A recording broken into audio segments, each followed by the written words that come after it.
Hey everyone, welcome back to the channel. In today's video, I'm going to show you how to add an email alias in Gmail. It will be really simple and easy. If you want to send emails from a different address without creating a whole new account, first of all, open Gmail on your browser. Click on the gear icon in the top right corner and then click on See All Settings. Inside Settings, click the Accounts and Import tab. Look for the section called Send Mail As and click Add another email address. A pop-up window will appear. Enter the name and email address you want to use as your alias.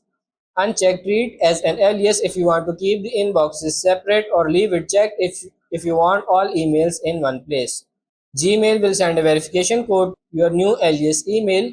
Check that box, get that code and paste it back into Gmail to confirm.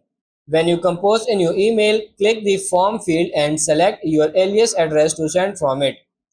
Bonus tip, you can set your alias as the default sending address if you want. Just go back to accounts and import and click make default next to your alias, and that's pretty much it. So that's how to add an alias email in Gmail. I hope this video was helpful. If it is, like it and subscribe to the channel. Thank you.